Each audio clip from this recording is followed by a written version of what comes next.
दोस्तों, क्या आप लोगों को पता है चाइना द्वारा इस भारत और पाकिस्तान का जो कन्फ्लिक्ट चल रहा है वो प्रोवोक करके जानबूझ के करवाया गया है।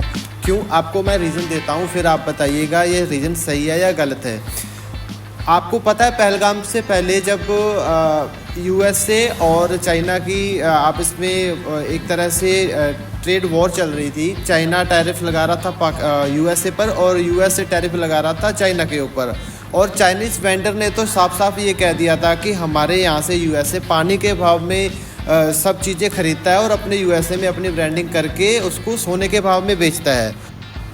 उसके बाद दोस्तों क्या हुआ, यूएसए की बहुत बड़ी बड़ी कंपनियां जैसे एप्पल, टेस्ला और सैमसंग और बहुत सारी ऐसी कंपनियां बड़ी बड़ी उन्होंने ये डिसीजन लिया कि हम चाइना से अपनी मैन्युफैक्चरिंग हटा के इंडिया में शिफ्ट करने जा रहे हैं। और इसका सीधा सीधा जो नुकसान हो रहा था वो चाइना को हो रहा था। और इसी वजह से चाइना ने पाकिस्तान को प्रोवोक करके इंडिया पे हमला करवाया और उसके बाद ये वॉर शुरू हो गई है। कोई भी इस्टेब्लिश देश, कोई भी बड़ा बिजनेसमैन, कोई भी जो इस्टेब्लिश कंट्री है वो किसी ऐसे देश में अपना बिजनेस नहीं शुरू करना चाहेगी जिस देश में वॉर चल रही हो।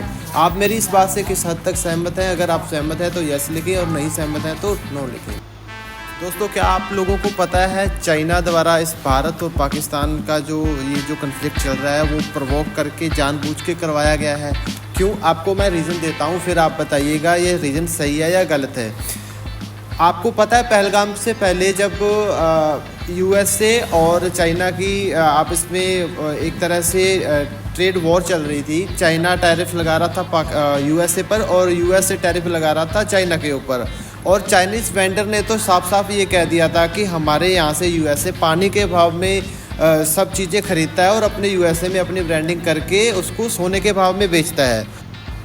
उसके बाद दोस्तों क्या हुआ, यूएसए की बहुत बड़ी बड़ी कंपनियां जैसे एप्पल, टेस्ला और सैमसंग और बहुत सारी ऐसी कंपनियां बड़ी बड़ी उन्होंने ये डिसीजन लिया कि हम चाइना से अपनी मैन्युफैक्चरिंग हटा के इंडिया में शिफ्ट करने जा रहे हैं। और इसका सीधा सीधा जो नुकसान हो रहा था वो चाइना को हो रहा था। और इसी वजह से चाइना ने पाकिस्तान को प्रोवोक करके इंडिया पे हमला करवाया और उसके बाद ये वॉर शुरू हो गई है। कोई भी इस्टेब्लिश देश, कोई भी बड़ा बिजनेसमैन, कोई भी जो इस्टेब्लिश कंट्री है वो किसी ऐसे देश में अपना बिजनेस नहीं शुरू करना चाहेगी जिस देश में वॉर चल रही हो।